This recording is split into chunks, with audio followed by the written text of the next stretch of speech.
Hello दोस्तों, कैसे हैं आप। मैं आपका दीपक सर और आप सभी को अपने यूट्यूब चैनल जीनियस क्लब में स्वागत करता हूं। आज हम सीधे सीधे बिना समय गवाए यूपीएसआई के प्रीवियस ईयर पेपर्स खोलेंगे। कई हमारे छोटे भाई बहन और कई विद्यार्थियों का आ रहा है कि सर आप यूपीएसआई का पेपर कब कराएंगे। तो वो घड़ी आ गई है जिसका आपको था इंतजार। तो आज हम यूपीएसआई के पेपर्स को लेकर बढ़ रहे हैं आगे। आप जैसा कि जान ही रहे हैं, हम एसएससी का पेपर करवा रहे हैं, रेलवे ग्रुप डी का पेपर करा रहे हैं, यूपीएसआई का पेपर आज हम करेंगे। साथ ही साथ एमटीएस के पेपर्स को भी हम लोग सॉल्व करवाएंगे जो प्रीवियस ईयर है। तो बिना समय गवाए अब हम सीधे सीधे सवालों पे चलते हैं और देखते हैं पेपर का क्या अप्रोच होगा और कितनी जल्दी हम सवालों को बना सकते हैं। ठीक है, तो बिना समय गवाए हम सीधे सीधे सवालों पे आते हैं। देखते हैं सवाल क्या है। तो यूपीएसआई प्रीवियस ईयर पेपर, इस बार सिंघम बनना है। ठीक है, चलो आज क्वेश्चंस में क्या कहा गया पढ़ लिया जाए। ठीक है, एक स्कूल के मनोरंजन विभाग में A1 A2 और B3 अनुभव के छात्रों की संख्या कितनी थी? 72, 96 और 144। प्रत्येक कक्षा में छात्रों की संख्या बहुत अधिक होने के कारण 15,000 कमरों की संख्या बढ़ाना चाहते हैं। ठीक है, कमरों की संख्या बढ़ाना चाहते हैं। कमरे की कितनी न्यूनतम संख्या होगी, यानी मिनिमम पूछा गया कितनी संख्या होगी यदि हर कमरे में समान संख्या हो और प्रत्येक कमरे में केवल एक ही अनुभाग के छात्र बैठे हुए हैं। सबसे पहली बात सोचने की बात यह है कि अगर मैं चाहता हूं कि हमारे सभी कमरे में बराबर छात्र बैठे और हमें न्यूनतम कम से कम कमरे चाहिए, तो हमें ज्यादा से ज्यादा क्या करने पड़ेंगे? छात्रों को बैठाने होंगे। और अगर हमें ज्यादा से ज्यादा छात्रों को बैठाने होंगे तो हमें क्या निकालना पड़ेगा? हमें निकालना पड़ेगा मौसम कितने का? 72 का, 96 का और 144। कितने का निकालना होगा? 72 का, 96 का और 144 का। तो अगर आप इसका अगर मौसम निकालेंगे तो कितना मिलेगा? तो होगा कितना? 24। कितना मिलेगा? 24। 24 से क्योंकि 72 भी भाग जाता है, 96 भी भाग जाता है, 144 भी भाग जाता है। अब क्या पूछे गई है कि कमरों की संख्या कितनी होगी, तो संख्या बराबर कितनी होगी। तो देखिए ये क्या निकला। अब कई बच्चे क्या करते हैं, ये आंसर मार के चले आते हैं 24, जो कि गलत है। गलत इसलिए है क्योंकि यहाँ पे 24 ऑप्शन में दिख रहा है। जैसे ही आप 24 मारेंगे ये गलत होगा, क्योंकि आपसे कहीं पर भी सवाल में ये नहीं पूछा गया है कि बताइए कि न्यूनतम यानी अधिकतम यानी अधिक से अधिक छात्रों को हम हर कमरे में कितना बैठा सकते हैं। क्वेश्चन में ये पूछा गया कि न्यूनतम कमरों की संख्या कितनी होगी। तो अब बताइए, 72 छात्रों को बैठाना है यहाँ, फिर 96 छात्रों को बैठाना है यहाँ, प्लस 144 छात्रों को बैठाना है यहाँ। यानी अब अगर हम यहाँ से सॉल्व करें तो ये कितने बार में? 3 बार में, ये कितने बार में? 4 बार में, और ये कितने बार में? तो हम कहेंगे ये कितने बार में जाएगा? 6 बार में। ठीक है, यानी कुल संख्या कितनी हो गई? अगर हम यहाँ से जोड़ते हैं तो कितनी हो गई? 13। यानी कमरों की जो न्यूनतम संख्या होगी वो कितने के बराबर होगी? 13 के बराबर होगी। यानी 13 क्या होंगे? 13 कमरों की कुल आवश्यकता पड़ेगी जब A1, A2 और B1 के छात्रों को क्या करना है? कमरों में बैठाना है, और जहाँ पे उनकी संख्या क्या हो? बराबर हो, और एक जैसे लड़के अगर बैठे। ठीक है, कहीं कोई दिक्कत नहीं। अगले क्वेश्चन की ओर बढ़ते हैं। आइए, अब क्या कहा गया है? 10 नलों का जो क्रय मूल्य है, लागत मूल्य है 5 नलों के विक्रय मूल्य के बराबर। यार इस सवाल में है क्या बताओ? कहा इस तरीके से गया, सीधी सी बात है। 10 की जो सीपी है वो बराबर क्या है? 5 के एसपी के बराबर। ठीक है, तो सीपी बटा एसपी निकालेंगे तो क्या मिलेगा? चलो यहाँ से काट दो यार, ये सब सीधे 100% आंसर दिख रहा है, क्योंकि 5 उतना मिलेगा यहाँ पे। तो यानी आपके लिए मैं लिख कर दे रहा हूँ, यानी यहाँ पर 1 होगा और यहाँ पर कितना? 2 होगा। यानी लाभ कितने का कमाया? 1 यूनिट का। तो जितना सीपी उतना ही लाभ, यानी सीधे सीधे कितने परसेंट का लाभ हुआ? तो हम कहेंगे सर जी सीधे सीधे हमें लाभ हुआ है कितने परसेंट का? 100% का। यानी कितने परसेंट का लाभ हो रहा है दोस्तों? 100% का लाभ हो रहा है। क्योंकि देखो यार सीधी सी बात तो यही दिख रहा है, ये करने की भी जरूरत नहीं थी कि 5 ट्यूब को जब बेचते हैं तो 5 की कमाई हो जाती है, 5 में ही हमारा पैसा निकल जाता है। तो अगर 5 में हमारा पैसा निकल गया तो 5 हमारे पास एक्स्ट्रा बचा हुआ है, और जितना खरीदे तो उतना ही पड़ा। तो सीधी सीधी बात है 100% दाम होगा, कहीं कोई दिक्कत नहीं। आई तो चलिए बढ़ते हैं अगले क्वेश्चन की ओर और देखते हैं अगले क्वेश्चन में क्या है। तो हमसे क्या कहा गया है, पढ़ लेते हैं कि अनुमानित मान क्या होगा। अब देखो, अगर इस तरह के क्वेश्चंस को देखो तो आपको यहाँ पे एक चीज दिख रहा होगा, दशमलव के बाद 8 है, यानी हम इस 44.897 को क्या लिख सकते हैं? 45 लिख सकते हैं। ठीक है, और दशमलव के बाद 00 तो लेने का कोई मतलब नहीं बनता, 45 लिख सकते हैं। और इसे हम क्या लिख सकते हैं? दशमलव के बाद 1 है तो नहीं, यानी अगर 5 से अधिक होता है तो हम इसको 102 लिखते हैं, यानी सीधे सीधे क्या लिख सकते हैं? 101 लिख सकते हैं। अब आपको इसका वर्ग निकालना है। अब देखो दोस्तों, मैंने आपसे बार बार कहा है एक बात है कि आप जब एग्जाम देते हैं तो वो हर कुछ आपसे पूछता है जो कि छोटी छोटी सी बातें हैं। मैंने फिर से कहा है कि अगर 2 लोगों में कॉम्पिटिटिव हो और मुझे भी अगर सिलेक्ट करना हो तो मैं उसको लूंगा जो ज्यादा होनहार है। तो आपको हर छोटी सी छोटी बातें, देखो आपको पेपर में भी दिख रहा है, जो मैं बार बार कह रहा हूं वो चीजें आ चुकी। तो आप वर्ग अच्छे से पढ़िए, ढंग से पढ़िए। मैंने उसका भी वीडियो आपके लिए बनाया है कि 1 से लेकर 1000 तक का वर्ग किस तरीके से 4 सेकंड 5 सेकंड के अंदर आप निकाल सकते हैं, वो टेक्निक भी मैंने सिखाया। एग्जाम निकालने के लिए हर कुछ जानना होगा। और मैं बार बार एक बात कह रहा हूं कि अवसर बार बार नहीं मिलता। आज अवसर है, अपनी जिंदगी को पलट दो, नहीं तो जिंदगी फिर दोबारा अवसर आपको नहीं देगी अपनी जिंदगी को पलटने के लिए। तो समझ में आ रहा है क्या कहना चाहता हूं? तो आइए सॉल्व करते हैं। तो इसे सॉल्व करेंगे तो क्या मिलेगा, यहाँ मिलेगा 25 और यहाँ मिलेगा 20 और यहाँ से लिखेंगे तो क्या मिलेगा 100 प्लस 1 लिख सकते हैं। तो हमने यहाँ से क्या देंगे, यहाँ मिला 202500 और यहाँ से क्या मिला 2025, यानी यहाँ से सॉल्व किया तो क्या मिला 52542 यानी 2045। तो 20 यहाँ 25 है, 20 यहाँ है, यानी सीधे सीधे दिख रहा है यही आंसर होगा, क्योंकि 20 के आसपास कोई है ही नहीं, यानी ऑप्शन नंबर क्या होगा, बी होगा। देख लीजिए 20, तो ये तो 5 पे बहुत दूर, ये भी बहुत दूर, ये भी बहुत दूर। अनुमानित मान कौन सा है, नंबर बी, यानी बी 204300 यानी 204300 होगा। चलिए बढ़ते हैं आगे अगले क्वेश्चंस की ओर। आइए अब इस तरह के क्वेश्चंस में देखा जाए क्या कहा गया है कि दिए गए मानचित्र में किसका मान पूछ रहा है, क्यू पी आर का मान, यानी ये वाला मान, ठीक है, क्यू पी आर का मान पूछ रहा है। जैसा कि आप जानते हैं, अगर इस तरीके से मैं समझा दूं, अगर ए बी मान लीजिए सी डी के समानांतर है, तो इसका मतलब यह है कि जब जो रेखा इनको अगर जोड़ रही है, तो अगर इन दोनों कोण का जो कुल मान होता है वो कितने डिग्री के बराबर होता है, 180 डिग्री के बराबर होता है।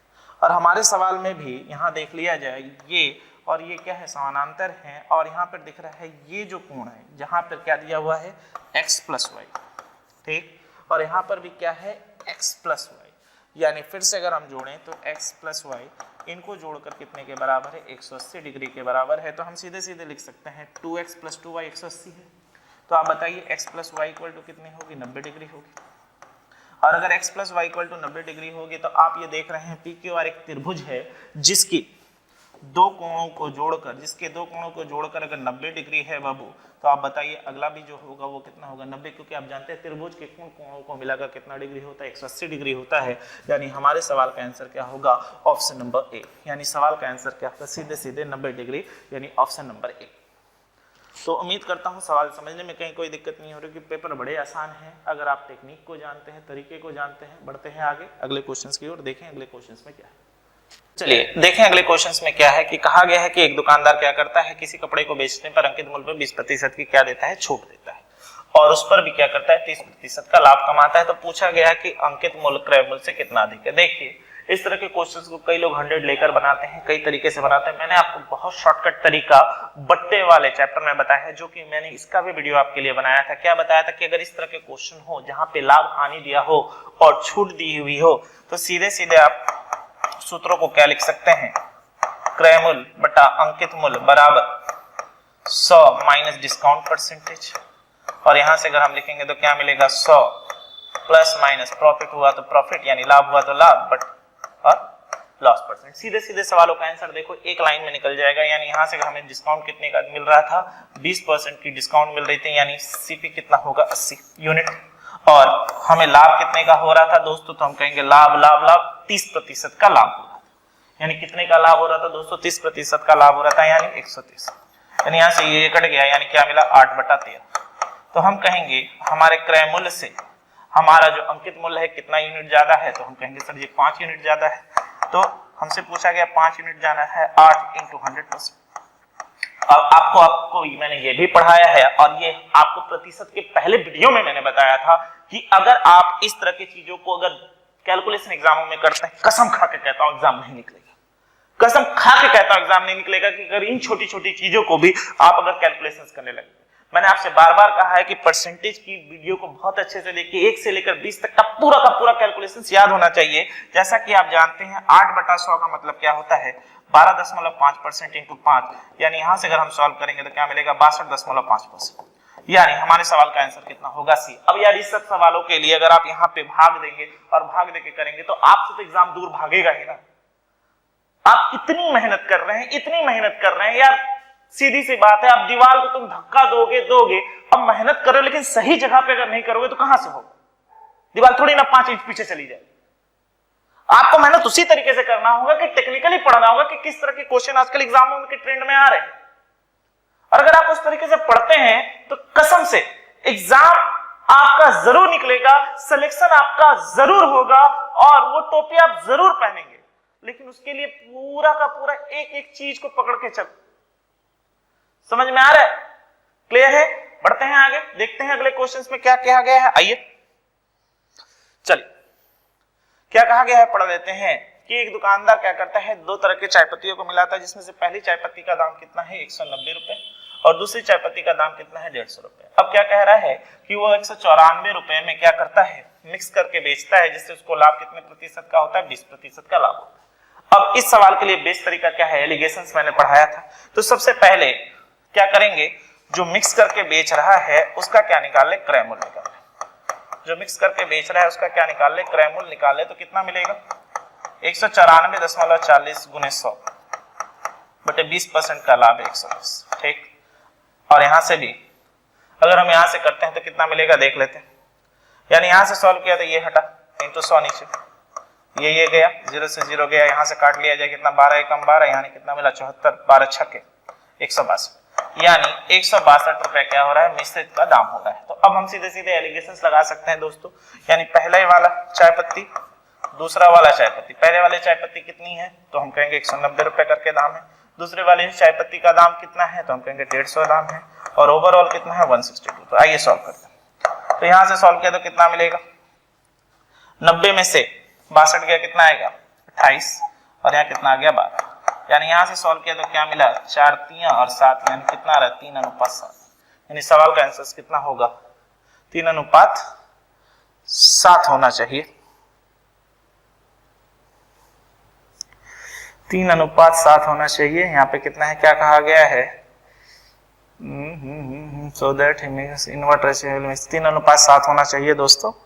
यहाँ पे कहीं ना कहीं कुछ गलत है, तो ठीक है हम यहाँ ठीक कर लेते हैं। यहाँ पे कितना होगा 3:7 होगा, ऑप्शन नंबर डी। हो सकता है टाइपिंग में कहीं ना कहीं मिस्टेक हुई हो, तो आंसर कितना होगा ऑप्शन नंबर डी। सीधी सी बात है, 190 में से अगर 162 घटाएंगे तो कितना मिलेगा, यहाँ पर 8 मिला और यहाँ पर कितना होगा 8, और यहाँ पे 8 मिला और यहाँ पे 8 से 6 गया 28, ठीक है, और 162 से किया तो कितना मिलेगा 150, यानी 12 मिलेगा, ठीक है, यानी 3:7 होगा, 4 से काटा 3 और यहाँ पे 7। ठीक, चलिए आगे बढ़ते हैं अगले क्वेश्चन। अब क्या पूछा गया है, माध्यिका बताइए क्या होगा। तो माध्यिका बनाने का नियम क्या है, सबसे पहले हम क्या करते हैं, जो दी गई संख्या को है उसको क्रमागत सजाते हैं। तो सबसे पहले सजा लेते हैं। इनमें सबसे छोटी संख्या कौन सी है, 3, और 3 कितनी बार है, तो हम कहेंगे सर यहाँ पे 1 बार है, यहाँ पे 2 बार है। तो पहले लिख लेते हैं -3 -3, ठीक है, -3 फिर यहाँ पे लिख लेते हैं ये कितना है -1, ठीक है, लिख लिया। इसके बाद कितना है -1 भी हो गया। इसके बाद क्या है बाबू 0, लिख लिया। फिर क्या आएगा 0 आने के बाद फिर क्या आएगा 2, 2 कितनी बार है 1 2 3, और कहीं पर है 2 नहीं है, तो 1 बार 2 बार 3 बार, लिख लिया।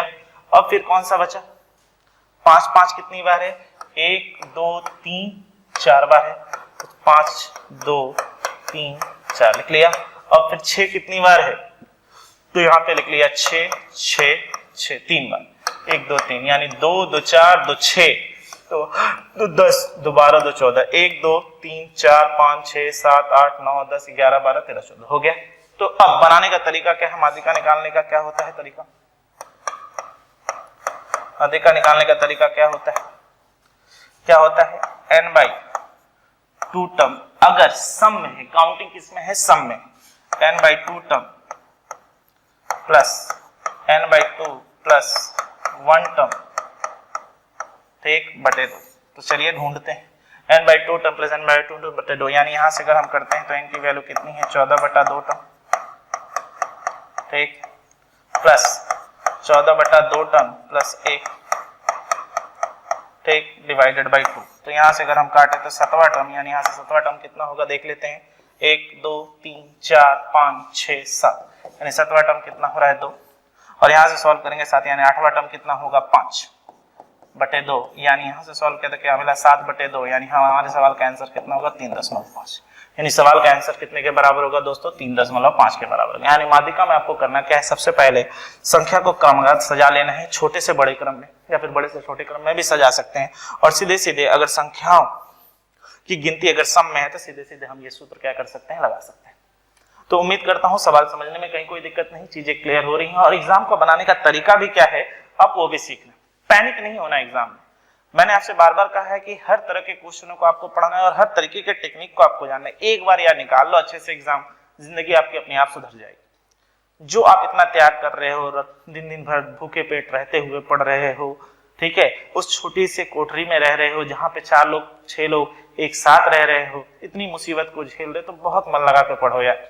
मैं भी चाहता हूं, दिल से चाहता हूं कि आप सभी जल्द से जल्द अच्छे एग्जामों को निकालें और क्लियर करें हर एक एग्जाम को, यूपीएसआई क्यों, जो भी हो, आईएएस पीसीएस जिसकी भी तैयारी आप कर रहे हैं। ठीक है, बढ़ते हैं आगे, देखते हैं अगला क्वेश्चन क्या है।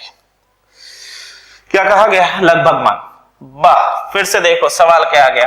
अब आप लोग कहोगे सर हमने तो ऐसा सवाल के लिए हमें टाइम जाएगा। अरे यार क्यों टाइम जाएगा? अब बताओ, क्या मैंने आपको 99 का चक्कर नहीं पढ़ाया? आप अगर मुझे फॉलो करते हैं, आप वीडियो देखते हैं, तो आप इससे बड़े बड़े कैलकुलेशंस की धज्जियां उड़ा सकते हैं। मैंने आपको सिखाया भी था कि 9 से बने संख्या का गुना किस तरीके से होता है। तो यहाँ पर कितने अंक है दोस्तों? 2 अंक। यहाँ कितने अंक है? 2 अंक। तो जब भी 9 से बनी संख्या से किसी संख्या को गुना करते हैं तो उससे 1 कम करके लिखते हैं, यानी 3 5 लिखा। अब जो भी आता है 9 से घटाते हुए लिखते हैं। 9 में से 3 गया 6 और 9 में से 5 गया यानी 4 प्लस 35 होगा। यहाँ ये हो गया बटे 36 गुने 72, यानी यहां से काट दीजिए, कितने बार में कट गया? 2 बार में। यानी यहां पर कितना आएगा अगर हम जोड़ते हैं तो चलिए जोड़ लेते हैं। यहाँ पे 4 प्लस 5 9 9 3 5 गुने 2, यानी यहां से क्या था कितना मिलेगा? यानी 3600 में 2 कम, यानी यहाँ पे 8 9, ठीक है, 1 6, यानी कितना आ रहा है? 6198, यानी लगभग मान कितने के बराबर है? 6198 के बराबर है। नहीं 6198 क्या होगा? ठीक है, यहां से क्या 7198 सॉरी 7198 के क्या है बराबर है। यानी 3600 में 1 कम है, यानी 1 कम होने का मतलब कितना हो गया? 2 कम जाएगा यहाँ से, यानी आंसर कितना होगा? 7198। अब इस तरह के क्वेश्चंस के लिए भी आपको समय नहीं बनाना। मैं फिर से कह रहा हूं, आप खुद देखो यार, मैं क्या कहूंगा, पेपर कह रहा है कि जो आपको मैं करवा रहा हूं, जो दीपक सर बता रहे हैं, वो चीजें रह रही है कि नहीं। 10 मिनट का वीडियो नहीं है, आपने ये छोटे से सवालों की क्या बात कर रहे हैं, इसकी कोई औकात है आपके सामने? आपने तो इस तरह के सवालों को भी देखा है कि हम लोगों ने किया है कि अगर इस तरह के क्वेश्चंस दिए जाएं और पूछे जाएं इसका आंसर क्या होगा, तो हमें ज्यादा से ज्यादा 4 सेकंड ही लगेगा। देखिए, जाकर वीडियो को देखिए, थोड़ा समय निकालिए अपने लिए और सही दिशा में पढ़िए। मैं बार बार कह रहा हूं, अगर सही तरीके से नहीं पढ़ोगे तो फिर भैया सिलेक्शन इस बार भी मुश्किल है, और सेलेक्ट होना है और बिल्कुल होना है। तो बढ़ते हैं आगे अगले क्वेश्चंस की ओर, देखते हैं क्या है का आंसर। आइए चलिए, क्या कहा गया, इनमें से कौन सी संख्या क्या है? तो यहाँ पर देख लिया जाए 3√16, इसका मतलब क्या होता है? 3 गुने 4 यानी 12, और 12 होने का मतलब हमारे संख्या आंसर क्या होगा? 12 तो कटता है, यानी रैशनल नंबर। रैशनल नंबर्स क्या होते हैं? अपरिमेय संख्या, जैसे √2 √3 यानी पाई, ठीक है। इस तरह की संख्या जो कि अगर दशमलव में किया जाए तो अनंत तक चलते रहते हैं, उनको क्या कहते हैं? रैशनल नंबर कहते हैं। अब इमेजिनरी नंबर क्या होते हैं? अगर रूट के अंदर -1 हो जाए, ठीक, जिसे हम कैसे लिखते हैं? आई से लिखते हैं, यानी रूट के अंदर अगर माइनस हो जाए और उसे हम आई से डिनोट करते हैं, तो इस तरह की संख्या को क्या कहते हैं? काल्पनिक संख्या, इमेजिनरी कहते हैं। ठीक, इंटीजर, हमारे सवाल का आंसर तो इंटीजर ही होगा भैया, हाँ या ना? क्योंकि इंटीजर कहां से शुरू होता है? -∞ से शुरू होते हुए 0 तक होते हुए +∞ तक जाता है। यानी उदाहरण के रूप में -3 -2 -1 0 1 2 3 यहां तक चलता रहता है। इस तरीके से अनंत तक क्या होता है? बढ़ता रहता है। और प्राइम नंबर क्या होता है? अभाज्य संख्या वह संख्याएं हैं जो खुद से कटती हैं, दूसरे से ना कटती हैं। उदाहरण के रूप में 2 3 5 7। एक चीज और बता दूं, 2 जो होती है सबसे छोटी क्या होती है? अभाज्य संख्या होती है। कई लोगों को अगर ये नहीं पता तो ये भी जान लीजिए, 1 नहीं होता। ठीक है, पढ़ते हैं आगे, आ जाओ। अब क्या कहा गया? y/z बराबर 1/3। तो इसका मतलब क्या है कि यहां से y का मान 1, z का मान 3, तो सीधे सीधे क्या पूछा गया है? y³ + z³ plus y³ - z³ का मान क्या होगा? यही तो पूछा गया है ना।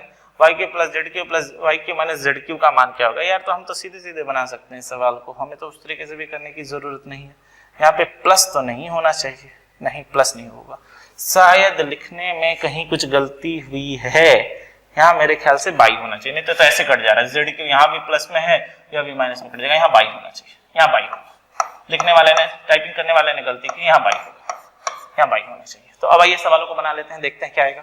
तो यहाँ से हमने सॉल्व किया, यहाँ बाई लिख देते हैं, यहाँ बाई होगा। तो यहाँ से अगर हम सॉल्व करते हैं तो हमें क्या मिलेगा, यानी y का क्यू का मतलब 1 प्लस 27, ठीक है, ठीक है, यहाँ से किया तो 1 प्लस 27 और यहाँ से करेंगे तो क्या मिलेगा 1 माइनस 27, यानी सीधे सीधे आंसर कितना आ गया माइनस 28/26, ठीक, यानी यहाँ से सॉल्व किया तो माइनस 14/13 है, कहीं पर देखो तो जी है, आंसर कितना होगा ऑप्शन नंबर बी, यानी कितना होगा minus 14/13, that is the answer. कहीं कोई दिक्कत नहीं, टाइपिंग में एरर हो सकता है, कोई दिक्कत नहीं है, ठीक है, सवाल को तो हम सही बना रहे हैं ना, सही तरीके से कर रहे हैं। बढ़ते हैं आगे अगले क्वेश्चंस की ओर, देखते हैं क्या है आगे। हाँ, ये क्वेश्चंस बहुत अच्छा क्वेश्चंस है और ये आप लोगों के यूपीएसआई के लेवल्स के ही क्वेश्चंस पे, और इसे देना भी चाहिए। देखिए कहा क्या क्या पढ़ा जाए, क्या कह रहे हैं, राधा और रानी 800 मीटर के एक लंबे वृत्ताकार पथ पर जा रहे हैं, जहां पे 8 मीटर और 20 मीटर प्रति सेकंड की गति से एक बिंदु के जैसा आरंभ करते हैं, और जब भी वे मिलते हैं तो क्या होता है, राधा की गति आधा हो जाती है और रानी की गति दोगुनी हो जाती है। तो कितने समय के बाद वे तीसरी बार मिलेंगे? तो चलिए सबसे पहली बार, ठीक है, ये हमने बना लिया, टोटल 800 और यहाँ पे हम ले लेते हैं कौन है, राधा, ठीक है, और यहाँ ले लेते हैं रानी। एकदम आपको समझाने के लिए हम कर रहे हैं इस तरीके से, ठीक है, राधा और रानी है और कहा गया इनिशियल पॉइंट, जहां पर क्या कहा गया है, starting together from the same point at initial speed, यानी राधा की स्पीड कितनी है 8 मीटर पर सेकंड है और रानी की स्पीड कितनी है 2 मीटर पर सेकंड है। अब आप खुद बताओ, दोनों विपरीत दिशा में जा रहे हैं तो मिलने का समय कितना होगा? तो हम कहेंगे 800/10, 800/10 सेकंड, यानी यहाँ से ये कट गया, यानी पहली बार वो 80 सेकंड में मिलेंगे, ये क्लियर हुआ, ठीक है। अब जैसे ही यहाँ पर मिले, अब दोबारा जैसे यहाँ पे मिले, अब दोबारा, ठीक, 800 मीटर फिर जानी है। अब क्या कहा गया है, राधा की बात कर लेते हैं। अब क्या कहा गया है, जब भी वे मिलेंगे क्या होंगे, राधा की गति आधी हो जाएगी, तो यानी राधा की गति यहाँ पर कितनी थी 8 मीटर थी, तो अब राधा की गति कितनी होगी 4 मीटर पर सेकंड हो गई, और रानी की गति क्या होगी दोगुनी, यानी रानी की गति कितनी हो जाएगी अब 4 मीटर पर सेकंड, यानी अब मिलने में समय कितना लगेगा, तो हम कहेंगे 800/8 सेकेंड, ठीक है, यानी यहां से अगर हम निकाले तो कितना मिला 100 सेकेंड, ठीक है। ये दोबारा दूसरी बार। अब फिर आगे बढ़ते हैं, तीसरी बार कहा गया है तो थर्ड टाइम अगर हम ले ले तो क्या मिलेगा, चलिए यहां से देख लेते हैं 800, और यहां से अगर हम देखें तो यहाँ पे अब राधा जो है वो और आधा हो जाएगी, राधा हो गई आधा, यानी कितना हो गई 2 मीटर पर सेकंड, और ये डबल हो जाएगा, यानी रानी कितनी हो जाएगी, तो हम कहेंगे 8 मीटर पर सेकंड, यानी फिर से 8 2 10, यानी यहाँ पर भी कितना समय लेगा 80 सेकंड लेगा, तो कुल मिलाकर कितना लिया 80 सेकंड इधर, 100 सेकंड इधर, यानी कुल मिलाकर कितने होंगे 260 सेकंड, यानी कुल मिलाकर जो होगी संख्या वो कितने के बराबर होगी 260 सेकंड के बराबर होगी, यानी ऑप्शन नंबर कितना होगा, ये बेहतरीन सवालों में से एक मस्त सवाल, मस्त बढ़िया सवाल, ये आपके लाइफ के सवालों में है जो यूपीएसआई में जरूर आना चाहिए, अच्छे सवाल थे, बहुत मजा आ गया। तो कहीं कोई दिक्कत नहीं, सवाल अच्छे से समझ में आ रहा है, एकदम देखो एक एक चीज को तोड़कर पढ़ा रहा हूं। देखो यार, पढ़ने का मजा तो तभी है ना जब आप चीजों को बहुत ढंग से और उस लेवल पे जाकर पढ़े। मैं आपका दीपक सर, बस मैं यही चाहता हूं कि आपका सिलेक्शन हो, आप जैसे भी चाहें हर तरीके से मुमकिन कोशिश कर रहा हूं, चैप्टर वाइज वीडियो बनाकर, SSC GD previous year paper, railway का पेपर, यूपीएसआई का पेपर आपके लिए कर रहा हूं।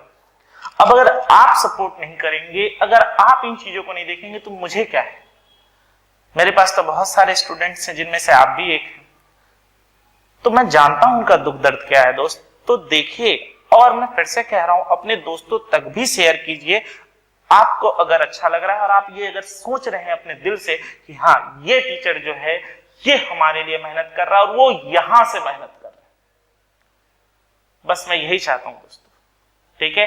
बढ़ते हैं अगले क्वेश्चंस की ओर, देखते क्या है। चलिए, क्या कहा गया है, 3125 रुपए को क्या किया गया 4% पे लगाया गया 2.5 सालों के लिए, तो पूछा गया टोटल अमाउंट क्या होगा। तो चलिए, मैंने आपको इन चीजों को पढ़ाया, किस तरीके से बनाएंगे आप, कॉलेज का फर्स्ट ईयर, कॉलेज का सेकेंड ईयर और थर्ड ईयर तो पूरा नहीं पढ़ना है, 6 महीने पढ़ना है, 2.5 ईयर्स का मतलब क्या होता है 2.5 साल, 1/2 ईयर्स, ठीक है, 2.5 साल। अब आप ये भी जानते हो कि यहाँ पे कितना परसेंट है 4%, यहाँ पे कितना परसेंट है 4% और यहाँ कितना होगा 2%। बस सवाल खत्म। चलो अब सवाल बना लेते हैं, सीधे सीधे चक्रवृद्धि ब्याज निकालते हैं। क्या आएगा चक्रवृद्धि ब्याज?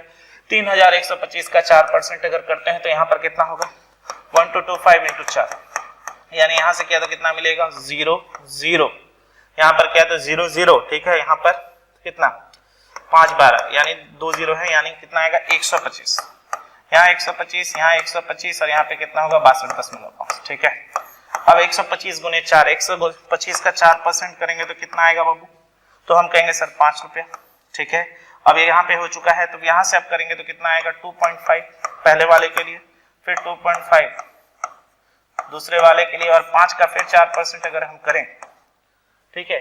5 का 4% नहीं, सॉरी 2% होगा, 2% निकलेगा क्योंकि यहाँ पे 2% है, तो यहाँ से करेंगे तो 0.01।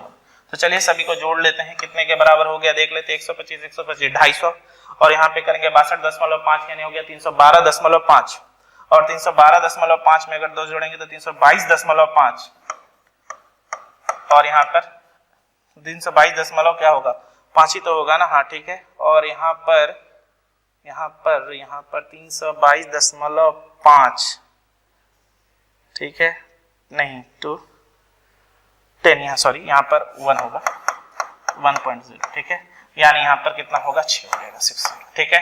और पहले था कितना बाबू यहाँ पे 3125.00, यानी आंसर कितना आया 0.60, यहाँ पे 7 4 4 3, यानी कितना आ रहा है 3447.60, यानी ऑप्शन नंबर कितना होगा सी। तो कहीं कोई दिक्कत नहीं, चीजें बहुत आसानी से क्लियर है किस तरीके से क्या है। उम्मीद करता हूं बहुत आसानी से क्लियर होता जा रहा है, और आपने ये टेक्निक को पढ़ा है, आप जानते हैं किस तरह के क्वेश्चंस को किस तरीके से बनाया जा सकता है, बहुत आसान, ठीक है। बढ़े आगे, कहीं कोई दिक्कत नहीं। आइए अगले क्वेश्चंस की ओर देखिए। तो देखो क्वेश्चंस में क्या कहा गया है दोस्तों, पढ़ लिया जाता है कि 60 किलोमीटर की दूरी तय करने में आमिर सलमान से 4 घंटे का अधिक समय लेता है, ठीक है। यानी आमिर के बारे में बात की गई है, सलमान खान और आमिर खान की बात नहीं कर रहा हूं, दो दोस्त है, ठीक है। क्या कहा गया, आमिर सलमान से 4 घंटे का अधिक समय लेता है, यदि आमिर अपनी गति को दुगुना कर ले तो वो सलमान से 2 घंटे का कम समय लेता है, ठीक है। तो सीधे सीधे पूछी गई है आमिर की गति क्या होगी। आइए सवालों को बनाते हैं। तो यहाँ से क्या ले लेते हैं, क्योंकि हम दोनों के बारे में कुछ नहीं जानते, सिर्फ हमारे पास क्या है दूरी है और हमारे पास क्या है घंटा है, तो हम यहाँ से क्या ले लेते हैं, एक इस तरीके से करते हैं कि 60 जाना है, ये आमिर मान लेते हैं, ठीक, और ये सलमान मान लेते हैं। ये आमिर मान लिया और ये क्या मान लिया, सलमान मान लिया। अब आओ देख लेते हैं। तो यहाँ से कहा गया 60x माइनस 60y, इनकी जो वैल्यू होगी वो कितने के बराबर, 4 के बराबर। अब कहा गया अगर सलमान अपनी गति को दोगुना कर ले तो वो 2 घंटे का कम समय लेता है। इसका मतलब ये है कि अब जो नहीं, आमिर अपनी गति को दोगुना कर ले तो सलमान से 2 घंटे का कम समय लेता है, तो यहाँ पर क्या हो जाएगा 2x, और दोनों के बीच का अंतर कितने का, 2 का। बस सवाल क्या था, सीधे सीधे सॉल्व करो, ये कट गया, यानी यहाँ से अगर 60 कॉमन ले ले तो क्या मिलेगा 1/x by 1/2x is equal to 6, यहाँ से काट दो 10, देयरफॉर यहाँ से क्या मिलेगा 1/2x इज इक्वल टू 1/10, यानी यहाँ से उड़ा दीजिए कितने बार में, 5 बार में, यानी x की वैल्यू कितने के बराबर आएगी, 5 के बराबर। यानी आपकी आमिर की जो स्पीड थी वो कितने के बराबर थी, 5 किलोमीटर प्रति घंटे की बराबर थी। कहीं कोई दिक्कत नहीं, बड़ा आसान सा सवाल था। बढ़ते हैं आगे, मजा आ रहा है क्वेश्चंस कराने में, मजा आ रहा है, कुछ नहीं है, ट्रिकी क्वेश्चंस है, आपको टेक्निक पता होना चाहिए, तभी आप यूपीएसआई के पेपर्स को क्या कर सकेंगे, निकाल पाएंगे। आप खुद देख रहे हो कि पेपर में ऐसा कुछ नहीं है जहां पे आप चीजों को नहीं जानते नहीं, हाँ, लेकिन उस समय आपके पेशेंस ऑफ माइंड काम करना चाहिए, दिमाग काम करना चाहिए, कंसंट्रेशन बना रहना चाहिए। तो बिना समय गवाए बढ़ते हैं अगले क्वेश्चंस की ओर, देखते हैं अगला क्वेश्चंस क्या है, आइए देख लिया जाए क्या कहा गया।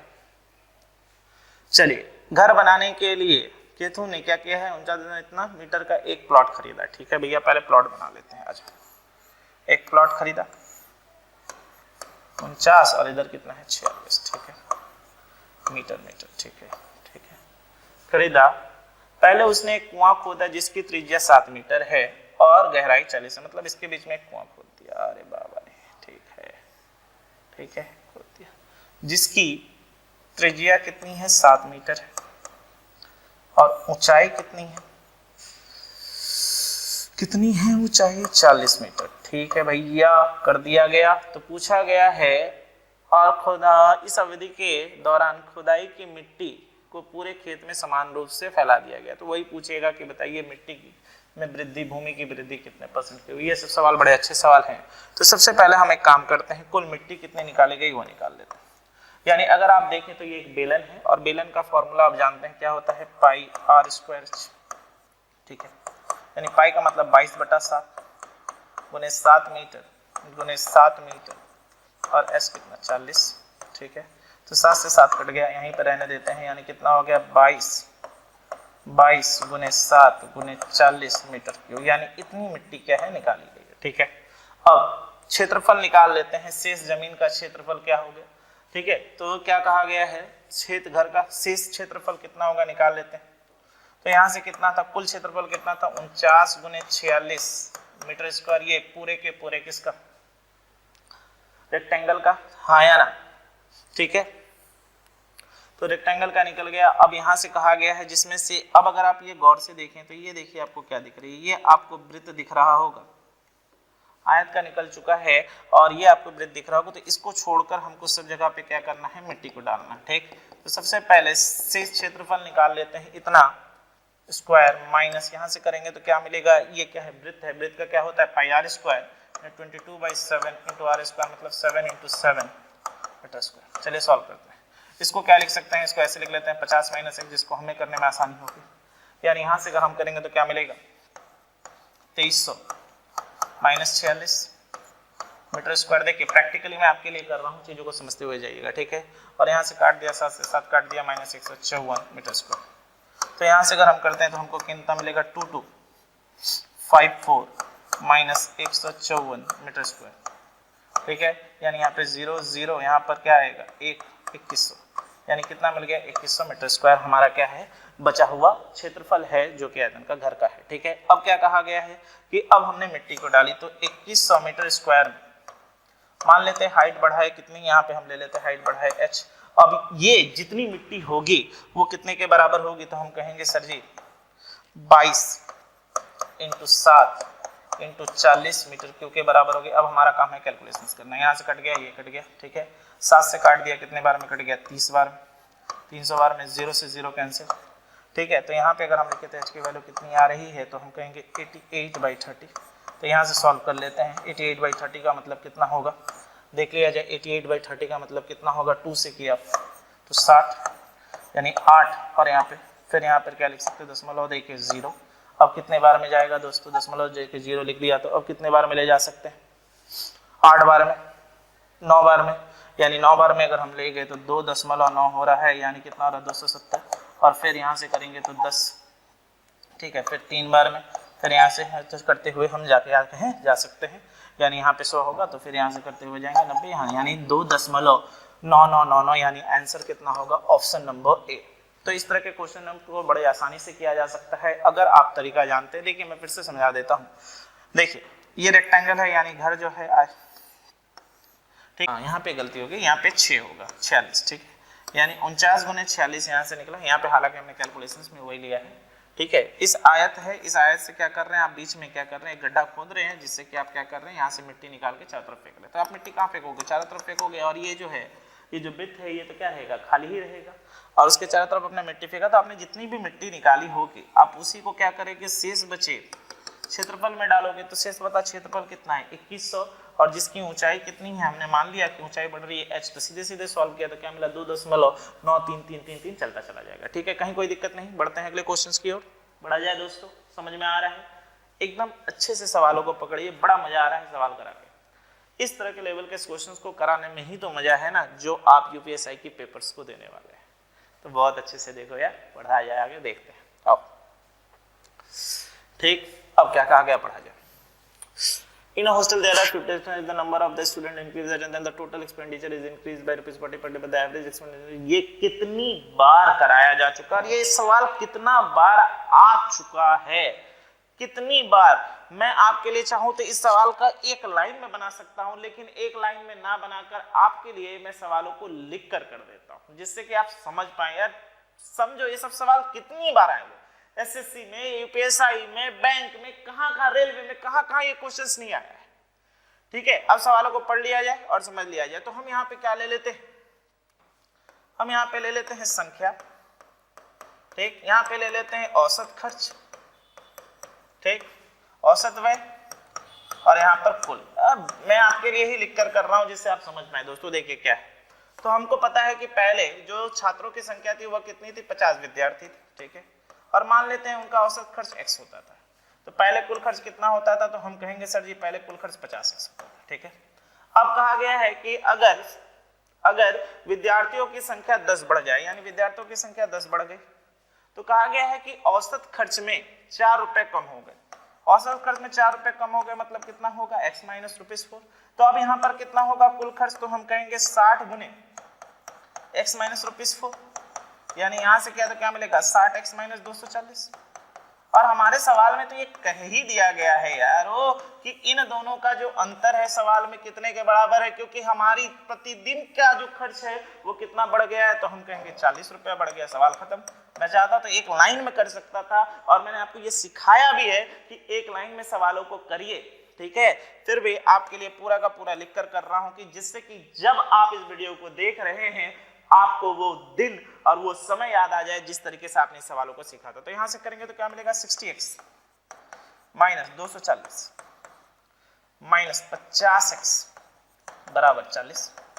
तो यहां से हमने क्या तो क्या मिला 10x बराबर, ये उधर जाएगा मतलब कितना 280, तो 0 0 कट गया, यानी x की वैल्यू कितने के बराबर आ गई, तो x की वैल्यू हमारे सवाल में आ गई 28 के बराबर। और हमसे क्या पूछा है, हमसे पूछा गया है कि कुल खर्च पहले कितना होता था, तो कुल कितने लड़के थे 50, और यहाँ कुल खर्च यहीं से निकाल देते हैं ना, 50 इंटू ₹28 अगर हम करेंगे तो हमारे सवाल का आंसर कितना आएगा 1400। क्या था यार सवाल, क्या है सवालों में, तो आंसर कितना होगा 1400।